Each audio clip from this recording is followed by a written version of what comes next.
Κατά την άποψή μου, επειδή τον έχω παρακολουθήσει και σε σεμινάρια και προπονήσεις στη Μπαρσελόνα, είναι ένας πρωτοποριακός προπονητής. Έχει πολλές νέες ιδέες και παίζει ένα προχωρημένο μπάσκετ.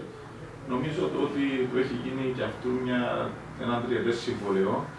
Αν ο Παναθηναϊκός είναι υπομονετικός και το αφήσει τον χώρο και τον χρόνο να δουλέψει, νομίζω ότι θα μπορέσουν ο Παναθηναϊκός να ξαναπάει εκεί που ήταν προηγουμένως.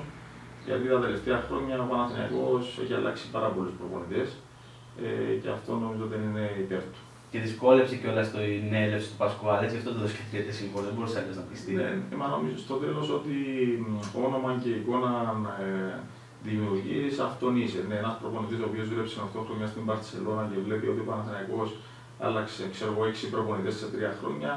Σου λέει, εγώ είμαι ένας προπονητής που θέλω τον χώρο μου και τον χρόνο μου να χτίσω, γιατί να πάω εκεί που δεν υπάρχει υπομονή. Είναι απολύτως φυσιολογικό. Ωραία, κλείνοντας, θα ήθελα να μας κάνεις μια ευχή για η χρονιά που ξεκίνησε.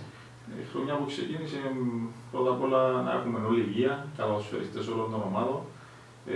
Γιατί οι παίχτες είναι αυτοί που παίζουν, δεν παίζουν ούτε οι προπονητές ούτε οι παραγόντες, άρα να είναι υγιείς οι καλοσφαιριστές, να μπορούν να προσφέρουν μέσα στον αγωνιστικό χώρο, να παίζουν τα παιχνίδια με αθλητοπρέπεια, να κερδίζει ο καλύτερος και σιγά σιγά να καταφέρουμε να φέρουμε κόσμο πίσω στα γήπεδα.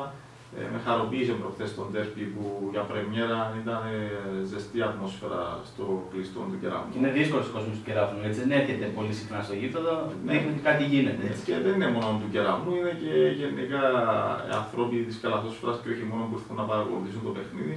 Το χρειάζεται αυτό το κυπριακό μπάσκετ.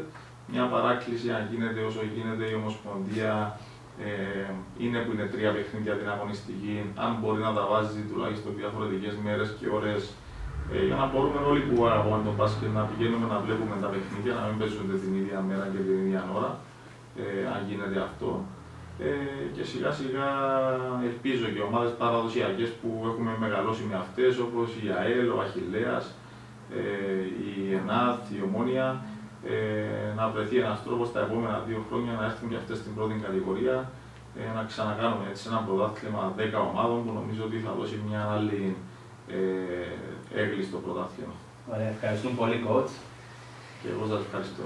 Ήταν ο Χριστόφορος Λιβαδιώτης, ο προπονητής του Κεραφνού, ο οποίος μας ανέλησε την αγωνιστική. Είπαμε τα πάντα, ευρωπαϊκό και κυπριακό μπάσκετ.